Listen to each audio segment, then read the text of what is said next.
আরবি গ্রামারের দখল ছাড়া কোনো ব্যক্তি নিজেকে মুফাসসির দাবি করতে পারে। আল্লাহ রাব্বুল আলামিন এখানে আয়াতের মধ্যে কি বুঝালেন? এই পৃথিবীর মানুষ, আমি কেবলমাত্র শুধুমাত্র একমাত্র জিন আর মানব জাতিকে আমার ইবাদতের জন্য তৈরি করেছি। সুবহানাল্লাহ বলেন।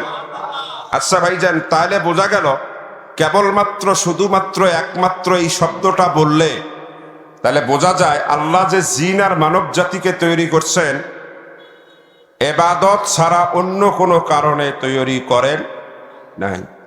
তাহলে জিন জাতির কথা বাদ দেন, আমরা যেহেতু মানুষ, আল্লাহ কয় আমাদেরকে তৈরি করছেন ইবাদতের জন্য। আসলে ইবাদত বলতে কি বুঝায়? যদি শুধুমাত্র আল্লাহ আমাদেরকে ইবাদতের জন্য তৈরি করে থাকেন, তাহলে আমরা তো বিয়ে শাদী করি, আমরা ব্যবসা বাণিজ্য করি, আমরা বাজারঘাট করি, আমরা চাকরি বাকরি করি, আমরা বিদেশে যাই, আমরা রাজনীতি করি। আল্লাহ রাব্বুল আলামিন কয় আমি কেবলমাত্র শুধুমাত্র একমাত্র আমার ইবাদতের জন্য তৈরি করছি। তাহলে আমরা তো দুনিয়ার মধ্যে ইবাদত ছাড়া আরো অনেক কাজ করি। তাহলে আল্লাহর বক্তব্যের সাথে আমাদের বাস্তবতার কোনো মিল আছে? আরে কথা বলেন না কেন, মিল আছে? নাই। তাহলে এর জবাব কি? এটাই হলো তাফসীরের মূল কথা। আসলে আল্লাহ পাকের বক্তব্য ঠিকই আছে, আমরা ইবাদত বলতে ভুল বুঝছি। কারণ আমরা ইবাদত বলতে বুঝি নামাজ, রোজা, হজ, যাকাত, তাবলীগ, তারপরে ইসলামী আন্দোলন, তারপরে জিকির আজগার, পীর মুরিদি, তসবিহ তাহলিল, দান সদকা, ভালো কাজ, এগুলোর নাম ইবাদত। আসলে এই ধারণাটা ভুল ধারণা। আজকে আপনার ইবাদতের সংজ্ঞাটা নিয়ে যাবেন। ইবাদত আরবি শব্দ, শুধু নামাজ, রোজা, হজ, যাকাত আমরা যেটাকে ইবাদত মনে করি সেটাই একমাত্র ইবাদত নয়। কেন? ইবাদতের সংজ্ঞায় লিখছেন যারা আরবি ডিকশনারিবিদ ও বিধানবিদ, তারা লিখছেন আল ইবাদাতু ফিল লুগাতে আল ইনহিনা ওয়াল খুজু ওয়াল ইতাআ ওয়াত তাসলিম ওয়া গায়রু যালিক। ইবাদতের প্রায় ৭২টা অর্থ আছে। সুবহানাল্লাহ বলেন। শাব্দিক দৃষ্টিকোণ থেকে ইবাদত বলা হয় নিজের আমি, আমার এটাকে বিলিয়ে দিয়ে মহান সত্তার কাছে নিজেকে সমর্পণ করার নাম হলো ইবাদত। সুবহানাল্লাহ বলেন। শাব্দিক দৃষ্টিতে ইবাদত মানে কি? আমি বলতে কিছু নাই, আমার বলতে কিছু নাই, আমার আমিত্বকে নিজের থেকে বিলীন করে অন্য কারো কাছে নিজেকে সঁপে দেওয়ার নাম হলো ইবাদত। সুবহানাল্লাহ বলেন। এই জন্য আরবি গ্রামারে, আরবি ডিকশনারিতে আছে, যখন কোনো প্রেমিক তার প্রেমিকাকে যাইয়া বলে তুই আমার জান, তুই আমার প্রাণ, তোরে ছাড়া আমি বাঁচুম না, না হলে মারা যাবো, যখন এই কথাটা বলবে তখন আরবি ভাষায় বলা হয় আবাদার রাজুলু লিল মারআতে, অমুক পুরুষটা অমুক নারীর ইবাদত করছে। তার মানে পুরুষটা তার নিজের মধ্যে কিছু রাখে নাই, সব নারীর কাছে দিয়া দিয়েছে। সুবহানাল্লাহ বলেন। এটা হলো শাব্দিক দৃষ্টিকোণ থেকে ইবাদত। কিন্তু শরীয়ত ইবাদত কারে বলছে এইটা মনে রাখবেন। শরীয়তের মধ্যে ইবাদতের সংজ্ঞা দিতে যাইয়া আল্লামা আলুসি রহমাতুল্লাহ আলাইহি লিখছেন নামাজ, রোজা, হজ, যাকাত আমরা যেগুলোকে ইবাদত মনে করি এগুলো শুধু ইবাদত নয়। ইবাদত বলা হয় মানব জীবনের প্রত্যেকটি কর্ম। ভালো করে শুনবেন, মানব জীবনের প্রত্যেকটি কর্ম আল্লাহর হুকুম, নবীর তরিকা অনুযায়ী আদায় করার নাম ইবাদত। সুবহানাল্লাহ বলেন। মানব জীবনের প্রত্যেকটি কর্ম আল্লাহর হুকুম, নবীর তরিকা অনুযায়ী আদায় করার নাম ইবাদত। এখন বলেন, ল্যাট্রিনে যাওয়া, আমরা যে বাথরুমে যাই, এটা মানব জীবনের কর্ম না মানুষ মারা যাওয়ার পরের কর্ম? আরে কথা বলেন না কেন? মানব জীবনের না? তাই ল্যাট্রিনে যাওয়াটাও ইবাদত হবে। শর্ত হলো দুইটা, আল্লাহর হুকুম থাকা লাগবে, নবীর তরিকা থাকা লাগবে। সুবহানাল্লাহ ভাই না? বিয়ে শাদী এগুলা মানুষ জীবিত থাকতে করে না মারা যাওয়ার পরে করে? হ্যাঁ, এই জীবিত থাকতে মানুষ বিয়ে করে, এটাও ইবাদত। শর্ত কি? আল্লাহর হুকুম আর নবীর তরিকা। তাহলে আল্লাহ যে বলছেন আমি মানুষকে কেবলমাত্র ইবাদতের জন্য তৈরি করছি, তার মানে মানুষের যত কর্ম আছে সব ইবাদত হবে। শর্ত হলো দুইটা। বলেন কয়টা শর্ত? দুইটা শর্ত। দুইটা শর্ত একই সাথে থাকা লাগবে। একটা থাকবে আর একটা থাকবে না, ইবাদত হবে না। যেমন একটু উদাহরণ দিলে বুঝবেন। আমার দিকে তাকান, আমার দিকে তাকান। গরুর গোশত খাওয়ার মধ্যে আল্লাহর হুকুম আছে না নেই? আমার কথা বুঝি আপনারা বোঝেন না, নাকি গান টান শুনতে চান? মাহফিল দিচ্ছেন, তাফসির মাহফিল, তাফসির কারে কয় বুঝবে না। আজকে একটু অল্প সময় বুঝুন। এই তাফসির মাহফিল গুলো এখন তাফালিং মাহফিলে পরিণত হয়েছে। খালি কিসসা, গান, গজল, গালাগালি, ফাটাফাটি, মারামারি এগুলো চলছে। তাফসির কোথায় ভাই? আপনাদের দোয়ায় আমি শুকরান বলছি, এই কোরআনের তাফসির মাস্টার্স ক্লাসে, কামিল ক্লাসে আমার ছাত্রদেরকে আমি পড়াচ্ছি 21 বছর ধরে। কত বছর? 21 বছর। আমি একজন শিক্ষক মানুষ, এই জন্য একটু কথা বলবেন। দেখেন সব কাজ কিভাবে ইবাদত হয়। মানুষের সব কাজ ইবাদত হবে। শর্ত কয়টা? ভিন্ন ভিন্ন থাকা লাগবে না, একই সাথে থাকা লাগবে। একই সাথে থাকবে না। যা গরুর গোশত খাওয়ার মধ্যে আল্লাহর হুকুম আছে না নেই? এখন 10-12 জন যুবক মনে করেন বিদেশে যাবে, তো করলো কি, ওই 10-12 জন যুবক একটা গরু কিনে নিয়ে আসছে। নিয়ে এসে বলতেছে যে ভাই, আগামী জুমার দিনে যেহেতু আমরা যাব, তার আগে আমরা এই গরুর গোশত, গরু জব করে আমরা এটা ভাগ করে নিয়ে খেয়ে দিয়ে যাব। এরকম মানুষ অনেক শখ থাকে না? থাকে। তো যুবকরা গরু কিনে নিয়ে এসে আপনাদের মসজিদের যিনি খতিব বা ইমাম, তাকে বলছে হুজুর আপনি ফজরের পরে এসে ওই খেলার মাঠে আমরা গরুটা নিয়ে আসবো, আপনি একটু জব করে দিয়েন, তা আপনাকে 1000 টাকা দিব। হুজুর বলছে ঠিক আছে। যথাসময়ে গরু নিয়ে খেলার মাঠে হাজির যুবকেরা। হুজুরকে ফোন দেয়, হুজুরের ফোন বন্ধ। হুজুরের ওটা মনেই ছিল না, আর রাতে চার্জও দিতে পারেন। এই রকম অবস্থা হইতে পারে কিনা বলেন তো?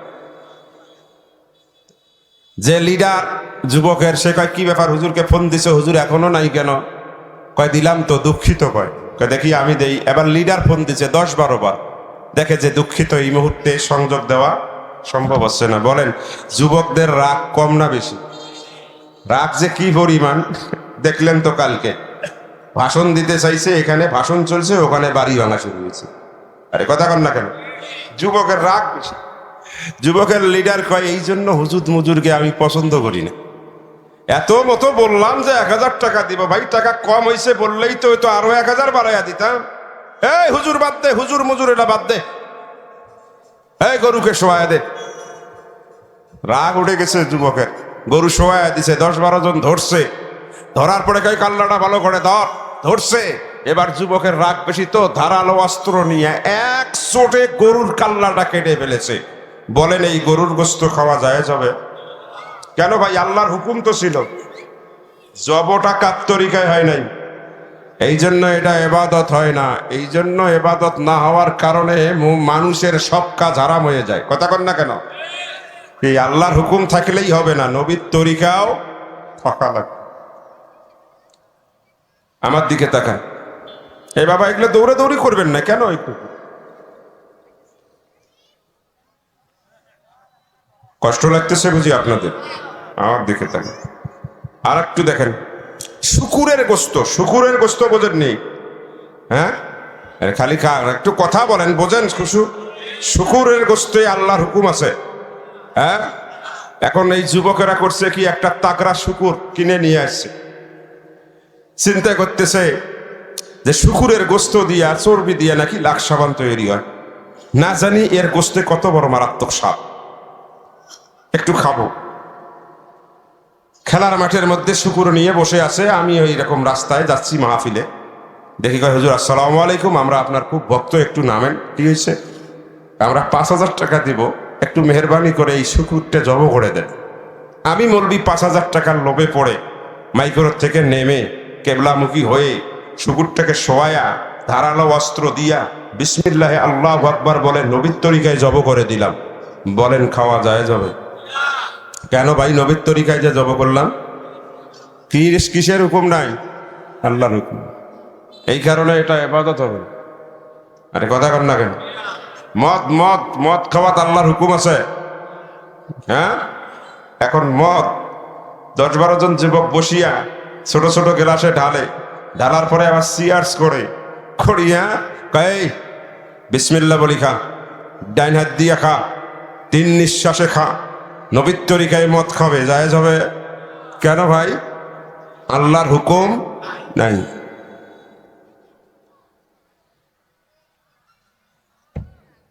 তাহলে আল্লাহর হুকুম আর নবীর তরিকা থাকলে সবগুলো কি হবে? ইবাদত হবে। আমার দিকে তাকান। একজন লোক ব্যবসা করে, এখানে বাজার আছে না, এই বাজারের মধ্যে মসজিদ আছে না? যেমন মনে করেন আমার এই রকম মনে করেন এই ভাই ব্যবসা করে, মনে করেন সাপোজ এখন মসজিদে আসরের নামাজ মানে জোহরের নামাজ পড়ছে, জোহরের নামাজের 4 রাকাত নামাজের পরে 2 রাকাত সুন্নতে মুআক্কাদা আছে না? এখন ভাই জোহরের নামাজের ফরজ পড়ছেন, 2 রাকাত সুন্নতে মুআক্কাদা পড়ছেন, নফল না পড়ে জুতা নিয়ে দোকানের দিকে দৌড়াইছে। তখন আমার ওই বুড়া দাদা কিছু আছে না, কয় দেখছো এ দুনিয়াকে কিভাবে আটকায়া দিচ্ছে, মসজিদে আসিয়া থাকতে মন চায় না, দৌড় মারল। আর ওই বুড়া দাদা কি করবে?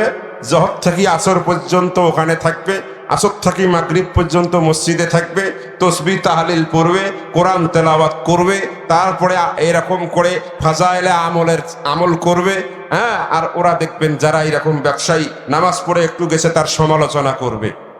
এটা ভুল, আপনাদের ভুল। আমার একটা কথা শুনে রাখেন, যখন বুড়া দাদা জহর থেকে আসর পর্যন্ত মসজিদে বসে যত ইবাদত করবে, আর ওই ভাই জহরের নামাজ পড়ার পরে দোকানের মধ্যে যাইয়া যতক্ষণ দোকানে থাকবে, ওখানে যদি আল্লাহর হুকুম আর নবীর তরিকা অনুযায়ী ব্যবসা করে, বুড়া দাদা জহর থেকে আসর পর্যন্ত যত তসবিহ পড়েছে ওটা যেমন ইবাদত, ওই পরিমাণ সওয়াব ভাই ব্যবসা করবে তার আমলনামায় আল্লাহর হুকুম নবীর তরিকা অনুযায়ী হওয়ার কারণে ইবাদতের সমান সওয়াব তার আমলনামায় লেখা হবে।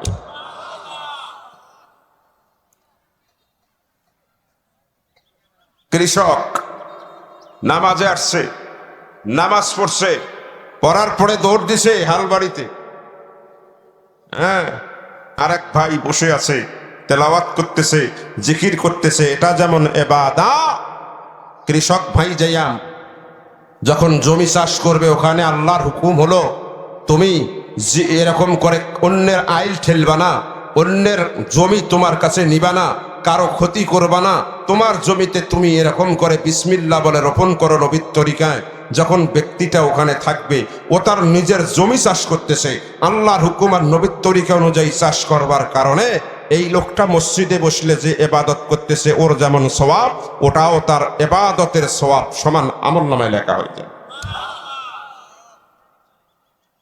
তাহলে এবার আসেন, তাহলে আল্লাহ যে বলছেন মানুষকে আমি সৃষ্টি করছি কেবলমাত্র শুধুমাত্র ইবাদতের জন্য, তাহলে আপনার আমার জীবনের যত কাজ সব ইবাদত হবে কি হবে না? হ্যাঁ, তাহলে রাজনীতি করাটা, রাজনীতি মানুষ কি মরি যাওয়ার পরে করে না জীবন থাকতে করে? হ্যাঁ, সবাইকে বলা লাগবে, জবান খুলে দিয়ে বলেন, রাজনীতি এইটা মানুষ কি জীবন থাকতে করে না মারা যাওয়ার পরে করে? এই রাজনীতির সাথে ইবাদতের সম্পর্ক আছে না নাই? হ্যাঁ হ্যাঁ, কিন্তু অনেকেই আছেন আরে দাড়ি দাড়ি টুপি আছে, যদি একটু রাজনীতির কথা কন কয় সি সি সি সি, নানা ধরনের অসুবিধা আছে, বিপদ আছে। এই জন্য আল্লাহ কয় বান্দা ইবাদতটা আমার করবি, বিপদ কিন্তু আছে, বিপদ আসলে পীর সাহেবের কাছে যাওয়ার দরকার নাই, আমির সাহেবের কাছে যাওয়ার দরকার নাই, মিনিস্টারের কাছে যাওয়ার দরকার নাই। কি করবি? আমার আল্লাহ বলেন ইয়াকা না'বুদু ওয়া ইয়াকা নাস্তাঈন। আল্লাহু আকবার বলেন। আল্লাহ গো, আমি জানি এই ইবাদত করলে বিপদ আসবে, জেল হবে, জুলুম হবে, ফাঁসির রশি গালায় ঝুলবে। আল্লাহ দুনিয়ার কারো কাছে সাহায্য চাই না, তোমার ইবাদত করতে যাইয়া যত বিপদ আসবে, এই বিপদের ক্ষেত্রে আমি বান্দা তুমি আল্লাহর কাছেই সাহায্য চাই। চিৎকার মেরে বলেন আল্লাহু আকবার। কোনদিন কি চিন্তা করছেন যে আচ্ছা কত পড়ছি ইয়াকা না'বুদু ওয়া ইয়াকা নাস্তাঈন, আল্লাহ তোমারই ইবাদত করি, তোমার কাছে সাহায্য চাই। ইবাদত করলে না মুরগি আসবে, হাদিয়া আসবে, বিপদ কেন? কিন্তু এবাদতের মতো করলে বিপদ আছে। কথা কর না? যাদের এবাদতে বিপদ নাই সেটা এবাদতই না। তাবলীগ করা আল্লাহর হুকুম, এটা ফরজ এবাদত, কিন্তু করতে হবে কার নিয়মে? আরে নবীর নিয়মে। আরে কথা কর না কেন? কার নিয়মে? নবীর নিয়মে। তাবলীগ আল্লাহর হুকুম, তাবলীগ করবে কারা? নবী বলে দিয়েছেন তাবলীগের একমাত্র হকদার হলো আমার ওয়ারিস, যারা উলামা হবে। সুবহানাল্লাহ ভাই, মাইন্ড করবেন না, মাইন্ড করবেন। তাবলীগের কাজ কার? আলেমদের। আর এখন হয়েছে কি জানেন? পানের ব্যাপারী। সারা জীবন অকাম কুকাম করছে, বুড়া বয়সে এই হুজুরের দাওয়াত পাইয়া তবলীগের চিল্লা দিয়ে আসছে। 3 চিল্লা দিয়ে আসিয়া এই হুজুরের কয় ওই হুজুরের ঈমান ঠিক নেই। কথা কর না? আমরা এই ওয়াজগুলো, এই তাফসীরগুলো আজ থেকে 20 বছর আগে যখন করছি, আমার অনেক কওমি ভাইয়েরা কয় হুজুর আপনি তো টাকা ছাড়া ওয়াজ করেন না। তাবলীগের ভাইয়েরা টাকা ছাড়া দিনের কাজ করে, আপনি তাদের সমালোচনা করেন। আমি বলছি যে আমি কোরআন হাদিসের হক কথাটাই বলছি, কারণ তাবলীগ জাহেল করবে না। তাবলীগ জাহেল করবে কি? মামুর হিসাবে, আমির হিসাবে না। 1000 চিল্লা দিলেও একজন আলেমের পায়ের ধুলার যোগ্যতা তার ভিতরে হবে না। কথা বলেন না কেন? আপনি বলেন কি মিয়া? এই কথাগুলো যখন বলছি অনেকেই সমালোচনা আমাদের করছে। এর মাঝে 2 দল হইয়া গেছে, একদল এতাহাতি, একদল অজাহাতি। 2 দলের মধ্যে হাতাহাতি লেগছে, মারামারি লেগছে। এখন ওরাই আসিয়া কয় ভাই আপনি আগে বুঝছেন, আপনি ঠিক কথা বলছিলেন, আপনারাই ঠিক কথা বলছিলেন। আসলে এই দাওয়াতে তাবলীগের কাজ জাহেলদের হাতে দিলে মারি খাওয়া লাগবে, এটা আমরা আগে বুঝি নাই। আমি বললাম মারি খাওয়ার পরে বুঝলেন। দাওয়াতে তাবলীগ ইবাদত, কিন্তু আল্লাহর হুকুম হতে হবে, নবীর তরিকা মতো সেটা হতে হবে। আল্লাহর হুকুম হলো ওয়ালতাকুম মিনকুম উম্মাতুন ইয়াদউনা ইলাল খায়র, যে তোমাদের মধ্যে অবশ্যই একটা দল থাকা দরকার, নাকি সবাই হওয়া দরকার? আরে একটা দল থাকা দরকার। এর দ্বারা বুঝাইছে সব শ্রেণীর মানুষ তাবলীগ করতে পারবে না, এমন একটা যোগ্যতা সম্পন্ন দল থাকা দরকার। কোন যোগ্যতা সম্পন্ন দল? আমার নবী বলেন সেটা হলো আলেমরা। সুবহানাল্লাহ বলেন। আর যখনই এই তরিকা বাদ দিয়া আপনি এই পানের দোকানদার 3-4টে তাবলীগের চিল্লা দিছে, তাকে আমির বানাইয়া দিছেন, ইসলাম তার গতিপথ হারিয়ে গিয়েছে। ওটা ইসলামের তাবলীগ নয়, ওটা দিল্লির থেকে ধার করা দিল্লির তাবলীগ। কথা বলেন ঠিক না বেঠিক? এই জন্য সাবধান হয়ে যান। সব ইবাদত দেখবেন আল্লাহর হুকুম আছে, নবীর তরিকা আছে কিনা। এই জন্য আমি আপনাদের কাছে উদাত্ত আহ্বান জানাই। অল্প সময় আমি আপনাদের সামনে কথা বললাম, অল্প সময়। সেই কথাটা কি? যে জীবনের সব কাজ ইবাদত হবে, আর সব কাজ ইবাদত যাতে হয় এই জন্যই আল্লাহ পাক আমাদেরকে সৃষ্টি করেছে। এই মানুষগুলো জীবনের সর্বক্ষেত্রে, রান্নাঘর থেকে আরম্ভ করে সংসদের বারান্দা পর্যন্ত যখন সব ক্ষেত্রে আল্লাহর ইবাদত করবে, রাজনীতি আল্লাহর হুকুম মতো নবীর তরিকা মতো করবে, ভোট দেওয়াটা আল্লাহর হুকুম নবীর তরিকা অনুযায়ী করবে, নেতা নির্বাচনের সময় আল্লাহর হুকুম নবীর তরিকা অনুযায়ী করবে, বলে রাস্তা চলায় আল্লাহর হুকুম নবীর তরিকা অনুযায়ী করবে, জীবনের সর্বক্ষেত্রে যখন ইবাদত বাস্তবায়ন করবে, এই লোকগুলো যখন মারা যাবে, পৃথিবীর কোনো মানুষ তাদের জন্য থাকুক আর না থাকুক, আল্লাহ রাব্বুল আলামিন তাদের পুরস্কার ঘোষণা করেছেন। মৌতের সময় আল্লাহ বলেন তাতানাজ্জালু আলাইহিমুল মালাইকাতু আল্লা তাখাফু ওয়া লা তাহজানু ওয়াবশিরু বিল জান্নাতিল্লাতী কুনতুম তুআদুন। আল্লাহ বলেন যারা এই কথার উপরে, ইবাদতের উপরে ইস্তেকামত থাকবে, এই লোকগুলো যখন মারা যাবে, আমি মৌতের সময় আজরাইলের নেতৃত্বে হাজার হাজার রহমতের জান্নাতি ফেরেশতাগুলো পাঠিয়ে দিব। ওরা মিছিল দিতে দিতে ওই ব্যক্তির বাড়িতে আসবে, হাসপাতালে আসবে, মৃত্যুর জায়গায় আসবে, এসে স্লোগান দেবে আল্লাহ তাখাফু, খবরদার তুমি ভয় করিও না, ওয়ালা তাহজানু, চিন্তাও করিও না। আর জান্নাতের 8টা জান্নাত এরকম করে মৃত্যু ব্যক্তির চোখের সামনে তুলে ধরবে আর বলবে ওয়াবশিরু বিল জান্নাতিল্লাতী কুনতুম তুআদুন। জীবনের সব ক্ষেত্রে ইবাদত করেছো আল্লাহ, অতএব ভয়ের কারণ নাই, চিন্তার কারণ নাই। দেখ তোর 2 চোখের সামনে আমরা আল্লাহর জান্নাতের 8টা দরজা খুলে ধরেছি, তোমার যেটা ইচ্ছা সেই জান্নাতের দরজা দিয়া জান্নাত প্রবেশ করো, তোমার কোনো ভয় নাই। চিৎকার মেরে বলেন আল্লাহ। এই জন্য ওই জান্নাতে আমরা যেতে চাই কি চাই না? ওই রকম ভয় চিন্তাহীন মৃত্যু চাই কি চাই না? তাহলে সব ক্ষেত্রে ইবাদত হবে কার? আর একটু চিল্লায়া বলেন কার? আল্লাহ যেন আমাদের সবাইকে তার প্রকৃত বান্দা হয়ে ইবাদত গুজার হয়ে সর্বক্ষেত্রে ইবাদতের নমুনা প্রকাশ করবার তৌফিক দান করে বলেন আমিন। আরো জোরে কোন আল্লাহুম্মা আমিন। ওয়া আখিরু দাওয়ানা আনিল হামদুলিল্লাহি রাব্বিল আলামিন। ওয়াসসালামু আলাইকুম ওয়া রাহমাতুল্লাহি ওয়া বারাকাতুহু।